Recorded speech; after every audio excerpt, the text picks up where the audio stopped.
I was working a full-time job and I was at my job and I had a phone call that no one wants to receive. It was my husband's Mhm. boss. And he said, "You've got to come to the hospital right away. Paul has been in a bad accident." And all the way there, I just thought, what has happened? I don't want to lose my best friend today. And when I got there, I didn't recognize him because he had been crushed by thousands Mm, of pounds of wood at work. And yeah. it's all So crushed in for here.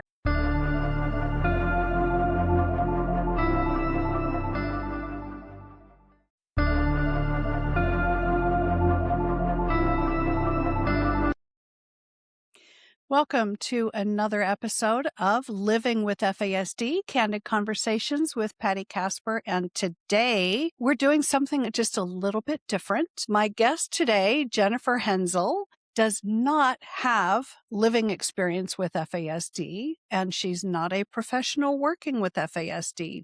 But she and her husband, Paul, have the most incredible story of adversity and fighting, advocacy to the hilt and hope. So I wanted to have Jennifer on today because I know all of you are really, really going to resonate with her story. So Jennifer, welcome to Living with FASD. Thank you so much for having me. And also thank you for being a nominee in the Women Podcasters Awards. You've been a nominee for 3 years now. I hope people Yeah. vote for your podcast because Yeah. you're doing amazing work. Thank I love you. everything you're doing. Thank you.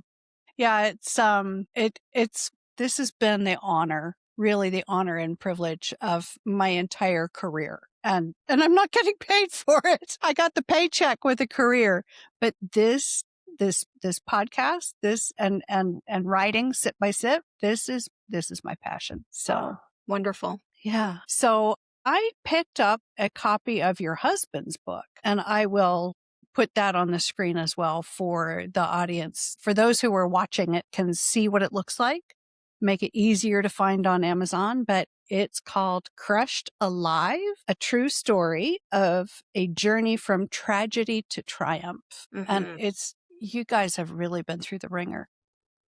Paul, literally. Yeah. Yes. But oh my goodness, the hurdles that your family has faced and continues to face. And look at you, beautiful smile. Still, you press on, you bless others. It's been quite Tell a us, journey. tell us your story. Yeah, thank you so much. Well, when we speak somewhere and Paul tells his story, I get a lot of questions. Well, how was it from your angle? And so for me, I'm a full-time entrepreneur now, but at one point I was always chasing my side gig and trying to make my side gig a full-time income, right? So Yeah, at the time that I this can happened, relate to that. yeah. Exactly. Yeah. And so I was working a full-time job and I was at my job and I had a phone call that no one wants to receive. It was my husband's Mhm. boss. And he said, "You've got to come to the hospital right away. Paul has been in a bad accident." And all the way there, I just thought, what has happened? I don't want to lose my best friend today. And when I got there, I didn't recognize him because he had been crushed by thousands Mm, of pounds of wood at work. And yeah. he's all So crushed in for here. the audience, Paul worked at the time at a lumber mill. Yes, he was a So supervisor in a lumber mill. yeah. Yeah. And so it was an accident in his workplace. But we survived, thankfully. Yeah. And it's been a long recovery. He still has brain injuries and things like that. And it was a really difficult time. It really blew up our lives, but Mhm. it reignited something within me Yeah. and within him as well that you know we want to pursue life more Yeah. passionately and really Yeah. do all those things that you have on the back burner that we Yeah. all put in the back burner, Yeah. pull some of those things forward and see what happens. Yeah. And it's amazing, the doors that open and the opportunities and the people that come into your life. And one of Yeah. the things when he was recovering that really impacted me was the communities he was involved in before his accident. He was a football coach, for example, and a football announcer in our local community, just volunteer. And the football players and coaches would come around and say, "We're here for you, Coach Paul." And it Yeah. was just so touching to us. Yeah. It really sustained us through that time. Yeah. And it made me think, Yeah. as an entrepreneur, I've been very isolated. I had a real hustle mentality around my business, around Yeah. my that I was trying to turn full time. And that's was really the stumbling block that was keeping me from, it's kind of an old way of doing business, really competitive Yeah. hustle. Yeah. And then I started to see this community and I thought, what if I could do that for the entrepreneur world? Mhm. And I had this, I invited other business owners to lunch one day And to my surprise, 50 people showed up. I kind of just, I wasn't organized with it. I just put it on a social media and 50 Yeah. business people showed up. And I thought, oh, wow, I'm not the only one that's feeling isolated. Yeah. And you can find that in any sort of recovery or situation in life where you want support. It Yeah. really is all about community, finding a Yeah. community that you can resonate with, get support, and Yeah. support others. Yeah. Yeah. And I've kind of tapped into that because you have a community for women podcasters. Yes, yes. That one meeting turned into a group, and that group turned into a large network. And I had multiple Yeah. groups in different cities around my region. I ended up having a large business network, and over Yeah. about a year, about 6 years, I planned to promote it over 500 events of all sizes, the small meetups and conferences and things like that. And so That's I a lot of really, work. well, I really dug in and found out about community. For anything to Yeah. work, you really need to be part of a community, and Yeah. people will help you, but you have Yeah. to show up to be helped. Yeah. And so to Yes. take that leap and to Yeah. to go out and meet other people and, Yeah. we can grind away and hustle away and try to do everything ourselves. But in any situation, if you're finding it a struggle, if you're just barely surviving, you are going to find more support if you Yeah. go find others that can help you Yeah. and that you can help them and connect and just Yeah. find out what opportunities can happen for you, Yeah. through a community. Yeah, I've really enjoyed being part of your podcasting community. That's, I guess, a piece of your overall business, or did you narrow yourself back down to podcasting? So I ended up selling that business network. Okay. And then Paul and I started our podcast, Inspiring Show. And then I wanted to connect with other women podcasters, and I started a group Hmm. and I started Women in Podcasting Show. So now I have 2 podcasts. And that was in 2019, I believe. Yeah. So I had sold that old network, but I kind of learned all about community and how to build Hmm. communities. And so I built a few online communities, and one Yeah. of them is Women Podcasters Network. So you were building all this while you were supporting Paul in his recovery. Yeah, How did you manage all that? I had been laid off in this whole situation where, Mm. the worst time to be laid off. Kick you when you're down. Exactly, Yeah. exactly. I just thought, and Paul was encouraging with this too. Hmm. All the skills that I had helped other businesses and nonprofits in different places I had worked over the years, I had the skills. It was just the mindset keeping me from using those skills for my own business. And so that community piece really just cracked it open for me and helped me. I gave myself 30 days just to bet on myself to do my own business instead of, I couldn't, it was difficult to find a job at that time. That the economy was just really Yeah. bad at that time and jobs were few. So yeah, so I gave myself 30 days and I did it. And it was mostly because I was building that community and got Hmm. more targeted, I'm connecting with people made all Hmm. the difference. And so that's the same with Paul's recovery as well. Connecting with others helped us find solutions that we wouldn't have found otherwise. Yeah. Yeah. I was really touched with the one chapter that he wrote about his BFF and Mm, his best friend and how close they had been growing up and throughout young adulthood, and how helpful his friend's support was in the early years of recovery, and yeah. then losing him to a tragic accident. Mm-hmm. Yes. I really was touched. And I know a lot of people watching this today are going to be relating to that because when you're living with FASD or some other neurodivergence, it can be so isolating when kids who don't have the language for what's going on inside and can't say, no, no, I don't like this. Or no, no, you misunderstood me. It's this way. When you can't verbalize those things, you can only get blamed and shamed and punished for so long before you lose it. Mm, And those behaviors tend to get other kids in the neighborhood not allowed to play with you anymore mm, yeah. because you're a bad influence. Or, just the being misunderstood so often sets up a downward spiral. Yes. And so oftentimes it happens that we do get kicked when we're down and we can lose pieces of that support network. So how I did not get to the point. I did a lot of reading. In fairness, I did a lot of this. I read like half your book while I had my husband at the emergency room last night or this morning. So I didn't get to the piece about, who or what filled in that gap for Paul. Yeah, well, there were a lot of days where he felt down and didn't want to go out, and I would Mhm. pull him out to meetings just so he could have some socialization and connect with others and things like that. And it was one day where he said, "I just don't think I can.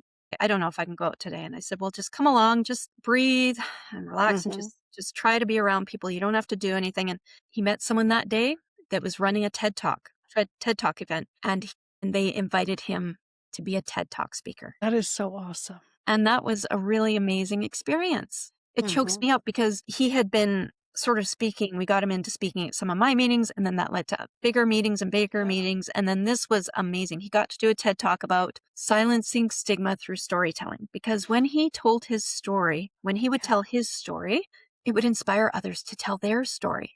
And so Yeah. we have the delightful experience when we go to events, when we speak, when one of us or both of us speak, people will come up to us and say, "I've got this story," and we'll encourage them to tell their story. Go into the Mhm. community, start with small meetings, work your way up and Yeah. share your story. It inspires others, and then it'll inspire others to tell their story. And so he got to do this TED Yeah. Talk, Silencing Stigma Through Storytelling. Now, a lot of us can use that for all kinds of things because, a lot of his injuries are invisible injuries. And so, more than anybody, that's really difficult.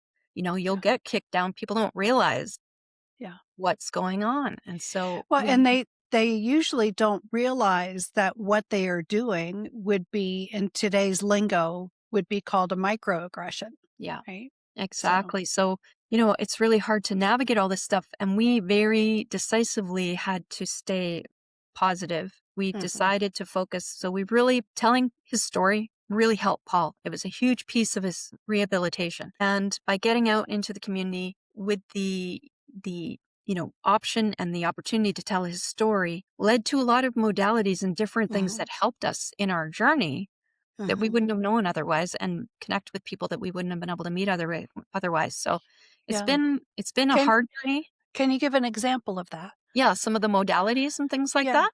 Yeah. Yep. So one of the things, have you ever heard of the melt method? I know this is a No. really simple one. There's a whole bunch of different modalities, but the melt method, just as one example, it's the foam, when you get a foam roller or a ball Yeah. and so that's one of the physical modalities, just as an example, but we didn't know about that before. And so through my network, there was a fitness instructor who told us about that, for example. That's just one Okay. example. But there's lots of different modalities. So for example, affirmations. We Mhm. literally started with affirmations by putting them on our mirror, putting them on. We have frames around. Post-it notes everywhere? That's right. We have frames Yeah. like this around our house that we put Okay.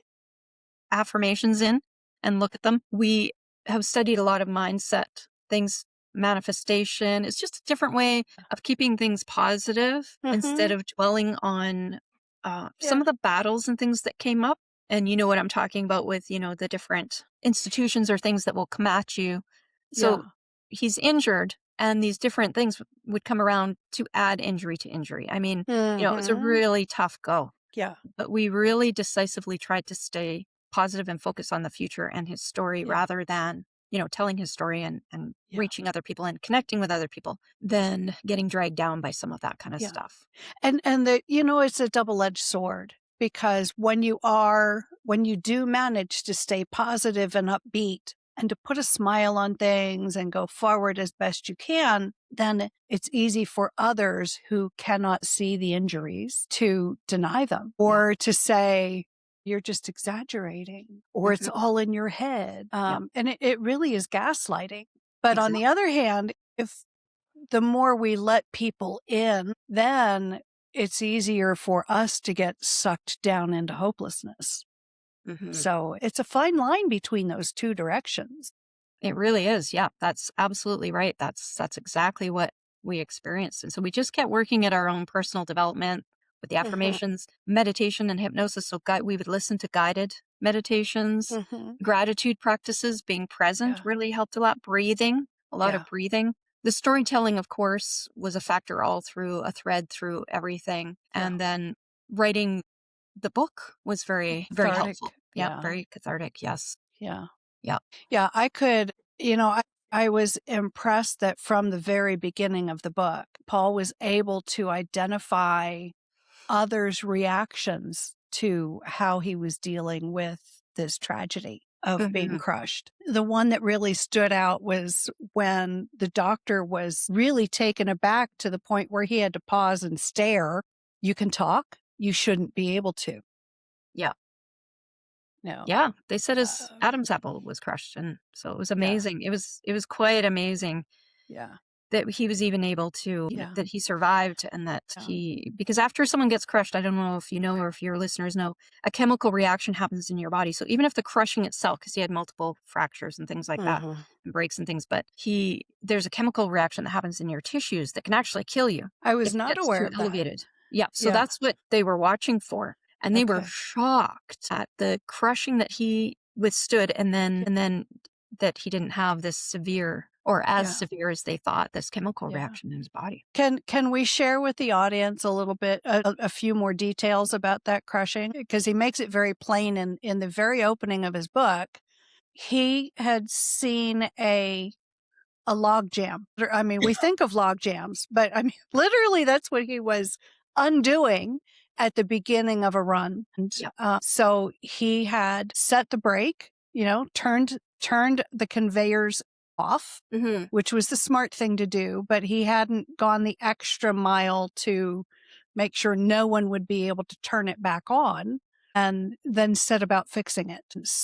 And at the time, at least in the beginning of the book, it appeared as though someone had turned it back on. Yeah, they're not sure. Here in Canada, when there's a workplace accident, it actually Mhm. gets taken away from the RCMP and becomes part of the insurance Yeah. investigation. And so we never did find out what turned it on, if it was a malfunction or a person. Yeah. I got the impression from what I had read that the insurance company just never bothered going down that road as if they didn't want to know because then they'd be responsible. Yes. Well, yeah, we try not to dwell on the Yeah. insurance battles because just causes a lot of anguish Yeah. and um just bad energy, if you will, or Yeah. however you want to put it. Their insurance carriers are a necessary evil Yeah. because those of us with chronic conditions, I mean, we can't afford ourselves. And so we need the financial assistance of an insurance carrier. Yeah. And yet, oftentimes we are at the mercy of pencil pushers who don't know what the F they're talking about. And that point was loud and clear so often. I That's my rage at being gaslit by the insurance company that I experienced reading is what helped keep me awake in the emergency room this morning. It's like, oh my God. And that's one of the things that I was like, I need you guys to share the hope that got you through that battle because FASD is only assessed 2% of the time Wow. for our youth in school. The earlier you find, just like with Paul, had they found all his injuries early on, he would have had much better outcomes. Hmm. Yeah, I don't understand. Yeah, sorry. So much of what he came to realize the accident affected me this way, those were delayed and negatively affected the outcomes. Well, the same thing with fetal alcohol spectrum disorder, because it's a developmental condition. In fact, is the number one development cause of developmental disorders in the world, or at least in the Western world. And yet it's only assessed 2% of the time. And the diagnostic rate is even worse than that. It's a abysmal 0.01% of the time. Wow. Yeah. The rest of the time we're either partially diagnosed with a comorbid condition or just incorrectly diagnosed with ADHD, autism, conduct disorder, a host of other issues and challenges and struggles because there's so much overlap. But the internal world, I mean, you can't see it. Yeah. People can't see it. And you add to that doctors who are not trained to find it I often joke about when I had what I called my big surgery. Now I've had two big surgeries. My first one was 9 years ago. I walked around with a burst appendix for 7 weeks Ooh. before it was removed. And when I was in the emergency room with just horrific pain, it felt like someone was stirring my belly with a stick. I was actually out of town writing an adoption home study. Kern County was contracted by a county several hours northeast because they didn't have an adoptions department. So they would send Kern, say, send us one of your workers. And then Kern would delegate the home study referrals out to a number of little agencies like mine to actually do the work. Oh, So I ended up in this small town that is by a ski resort. And it's quite obvious that all that hospital is good for is birthing babies and fixing ski slope accidents. Because they let me out of there, even though the pain went away when my appendix stopped exploding, which happened while I was in their ER, and they missed it. oh. So 7 weeks later, I got it out, and the chief surgical oncologist at Cedars-Sinai in LA said it was the biggest appendix he had ever seen. Oh my goodness.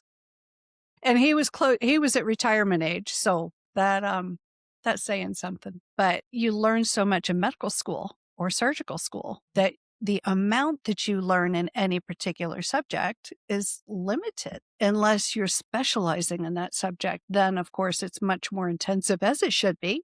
But who specializes in fetal alcohol? And the hospital near where you live, yeah, they see crushing accidents, but isn't it usually limited to a hand, right? My husband works in the oil fields, and that we have more crushing accidents for hands than any other type of accident. So they just were ill prepared to assess what was going on with Paul. Yeah, and that's where all of these struggles, whether it's with the insurance or they, getting diagnosed and all that kind of stuff, that's where communities and resources like you come in to play. That's why it's so Yeah. important, the work you're doing, because when people are in it, they don't realize it feels like you're the only one. Yeah. Yeah. But there's other people out there that can give you tips and advice and Yeah. resources, links, Yeah. books, and all kinds of things that can help you through your journey so you're not reinventing the wheel at every turn. And so, what you're doing is just so valuable, so helpful, and Thank you. needs to, I hope people vote for your show, and it needs to be known that the work you're doing goes far beyond just your topic. It goes into people's lives and creates a community for them and a resource that can't be found anywhere else. Well, and that's really the goal of my show, is to be that community space for adults who are living with FASD. And of course, I'm happy for every parent that listens or watches and finds hope for their child's future. Of course, that makes that thrills me. Anything to make a parent's journey easier is I'm down for it. But there's very few spaces for community where someone can watch or listen and think, they get me. Yeah, They get me. exactly. And so that really rocked my world and my diagnostic journey. Um, you know, self-identified when I was doing a deep dive to better support the kids and family on my caseload. And then I recognized myself. And then I was learning stats and everything else. And, when you think about that diagnostic rate that I mentioned a few minutes ago, 0.01%, that means 99.99% of us don't know we have it and go through life feeling blamed, shamed, punished, gaslit for parents, yes, but even more so by teachers, by coaches, by just people, by church leaders. It's actually very common for families to be told not to bring their kid to church anymore because nobody knows how to interact with someone whose brain works a little differently. And, community does make all the difference. It really does. Yeah, it made a huge difference in our lives. And sometimes you need to create the community if it's not there, which is really tough. When I turned 50, I went skydiving. Did you really? Yeah. Yeah. And I don't know if you know this, but, well, first of all, when we were going up in the plane, I was fine. going up. We went up and up and up in the plane. It was beautiful, a beautiful day. And, I was doing this voluntarily on purpose. So I was okay. Does that make you certifiable? I mean, there'd have to be a really good reason to make me jump out of a perfectly working plane. Well, I was doing great until the door opened. People started rolling out and jumping out. We've all been on a plane, right? And it's not Yeah. natural for the door to open and people to go out. And so people started going out. I was last. I was tethered to someone. That's what happens when it's your first time. And so we Mhm. nudged towards the door. And I'd have to say, I didn't really fill with fear until we had to stand outside the plane on a little step, see-through step, and you could see everything. You could see the horizon and Uh-huh. everything. And I was frightened then because I knew we're about to jump off this plane, right? Yeah. Yeah. And then we took the leap and you take a certain position. And I don't know if you know this, but after 3 to 5 seconds or so, you don't feel like you're falling anymore. You just feel like you're floating and flying. Well, that is cool. Yeah, it's really cool. And then it became a very delightful, beautiful, amazing experience. It was Yeah. brilliant. The views became not terrifying anymore, but beautiful. And I So, landed safely and everything. yeah. I just think of that. I think of that moment right before the leap where I was Mhm. frightened. But then once I took the leap, it was an exhilarating, beautiful experience. And Mhm. sometimes if you're feeling isolated at home, just Yeah. take the leap and go out and meet some other people. Yeah. Connect. Connection is key.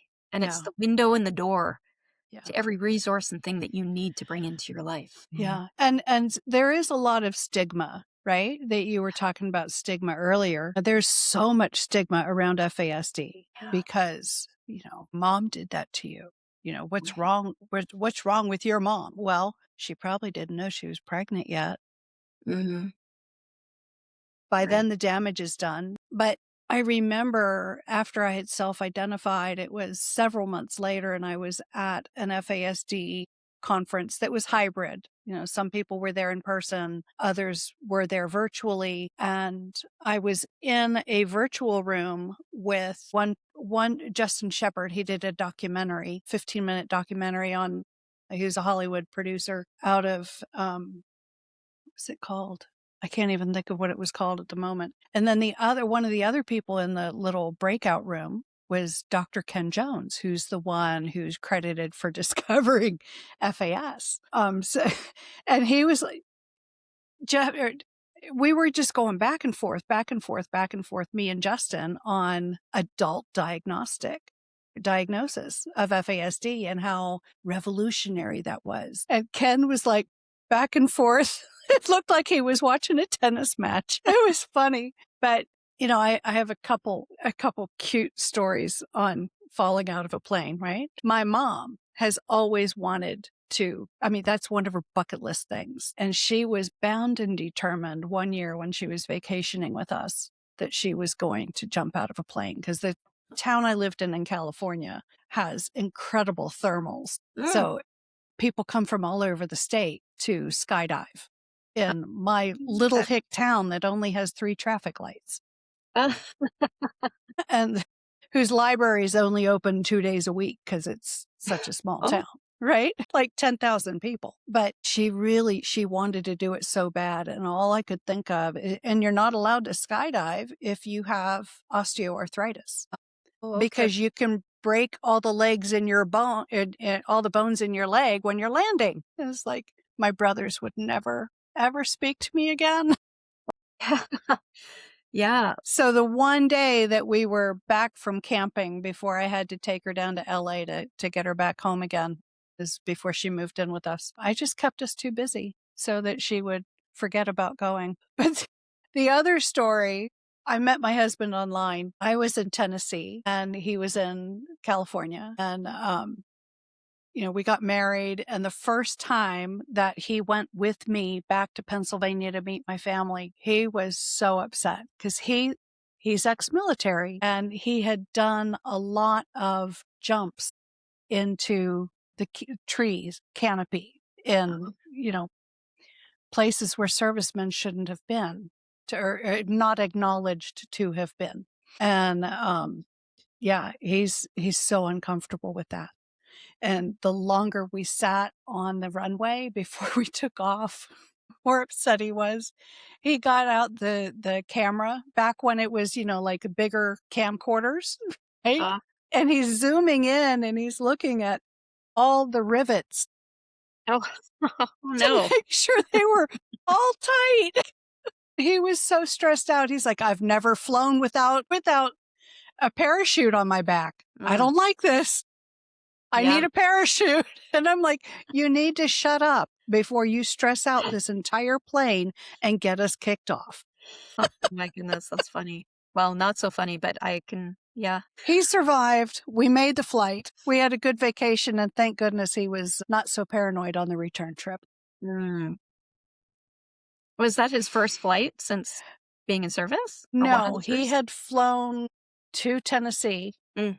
to help me pack up my apartment and come to Ah, California. Yeah. wonderful. But so it was his second flight. Yeah. So anyway, but Mm.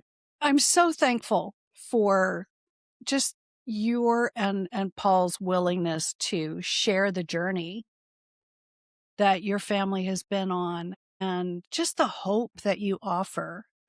I'm going to put the link to the TED Talk in the show notes so that people can get just as inspired from him as hopefully they've gotten inspired from you today. Thank you. But I'm so glad you were able to join us and yeah, have you back sometime. Thank you so So much. before you go, please tell people about this awards thing that you have created for women podcasters. For sure. A Thank little you so bit. much. Yeah, before I do that, just so you know, you can reach out to Paul and I, and you can hear Paul loves talking about manifestation. We both do. And so we have another podcast together called The Inspiring Show. So you can find us, Paul and I, at inspiringshow.com. And then for the Women Podcasters Awards, you can find that at womenpodcasters.com. And Patti is a nominee. So I hope you vote for her podcast during April. Yeah. So, you can, I will be, since this is airing during April, so people Okay. can, I will put the link in the show notes and Yes. people can go to the show notes and mash the link and go straight to the voting form, but you can only choose one podcast. Per So category. per okay. Well, that's different, isn't it? That's how we've had it each year, but it's just Okay. each category has a drop down and you can only pick Yeah. one podcast per category. Yeah, you're See, and in I told wellness everybody category? you only get one vote, period. Oh, okay. Yeah. So I was going to say, if you want to be inspired and listen to other people's podcasts, vote for mine first and then circle back and do your podcast shopping. Yeah. Well, yeah. Or if they know other podcasts in other categories, they can just Yeah. pop them all in right Yeah. then. Yeah. Yeah. Good. All right. So thank you. Thank you. Oh, And yeah, this has been a delightful conversation. thank you so much for having me. And I'm so thrilled to meet face to face with you because you're doing such amazing work. Thank you. And I just adore you. So thank you for everything. All right. Thank you, Jen. I appreciate you. Bye for now. I'm so glad that you tuned in to today's candid conversation, and I hope that you found it valuable in adding a depth and breadth to your understanding of fetal alcohol spectrum disorders. And I hope that we made you laugh along the way. I'm so honored to bring you these candid conversations each week, and that you've made me part of your lives. If this podcast, Living with FASD, has been valuable, then please go to